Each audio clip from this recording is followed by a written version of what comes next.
Hey folks, Jim Thomas here, Fitness Management and Consulting, and I appreciate you being here at the channel today. And for those of you that have not yet done so, please hit that subscribe button.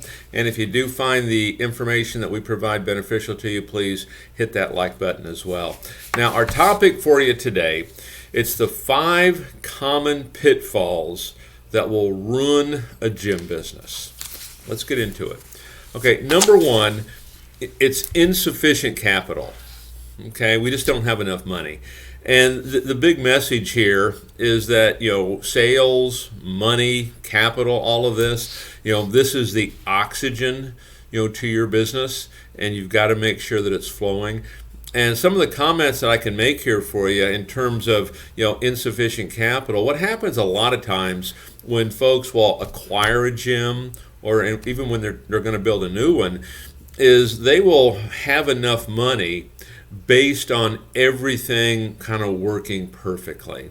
And rarely does it work perfectly.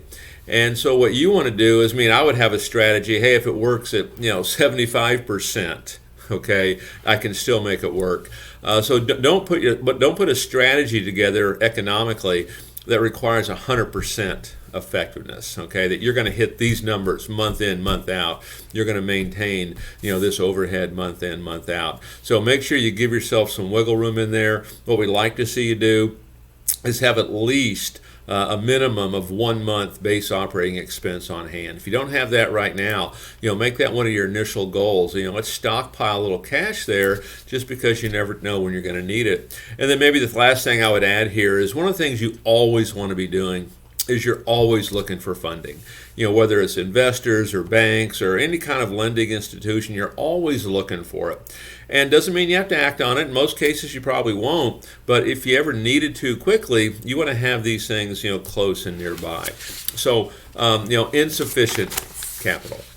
Number 2 is a poor growth speed. We grow too slow. And I'll give you an example here of what we like to do with new club startups is, for example, we want to suggest that you have a minimum of a 90-day pre-sales when you do your new club. And, the club is being built. You're going to be selling in advance of it opening.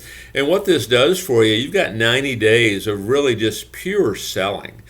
And this is going to give you a lot of members that are going to be using your gym when you first open, a lot of referral opportunities, plus a lot of revenue is going to be hitting your account when that happens. So we want to have a strong pre-sales. And when I say strong, we've had clubs that have done, 500 sales, in pre-sales, others that have done 80, and a variety of reasons for all of that. But we want to have a good, strong pre-sales. The second thing we like to do, when it comes to that growth speed, is, we want to accelerate this to the extent that we can. And so when we negotiate this lease, once we get in the building, I like to see you have, 90 days of bated rent. So that way, once you're in the building, you got 90 days of some pretty hard selling, pretty heavy selling, without having that, maybe that number 1 expense, or certainly the number 2 expense that you have to cover every single month. So in the end, you've got 6 months of really strong selling right there, and this will make a significant impact for you. Okay, we've had clubs literally that 4th month in the building, 7th month of selling, that are actually breaking even at that point. So these things can happen, if we plan that right. The other thing I would talk about, and this is maybe just for gyms that are already operating, I think most folks, we're looking at, hey, how do we improve sales? How do we improve sales?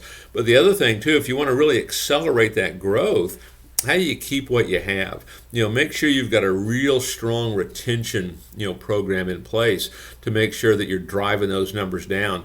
And don't just be satisfied with, what we think are industry averages. That doesn't mean it's any good, okay? We want to get these numbers down, and we want to keep everybody that we can. And there's a lot of other strategies within that, but, by, good selling and by keeping who we have, this will really accelerate your speed of growth, because on that retention end, it's going to be tough to outrun this at a certain point, even get demoralizing at some points.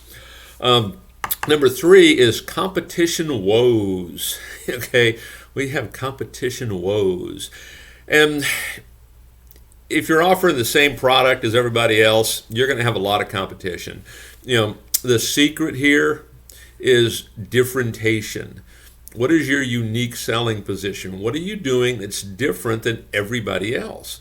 If you can truly define what makes you different, not only do you no longer have competition, you've expanded your audience. People are going to drive further to get to you. You're going to command higher price points, and you're going to have probably a pretty successful operation.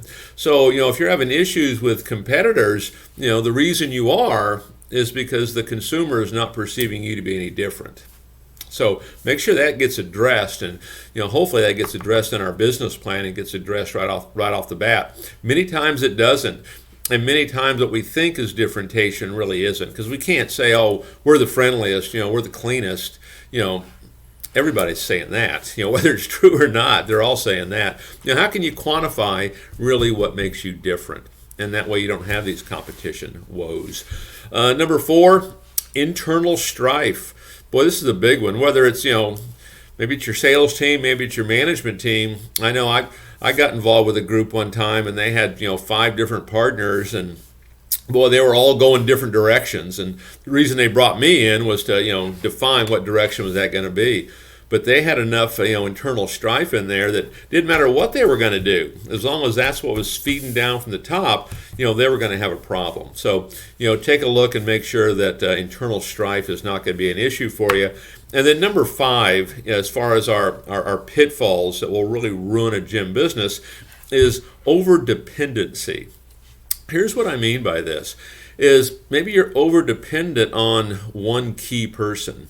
You've got a great salesperson, and boy, they really carry the day. But what if they weren't there?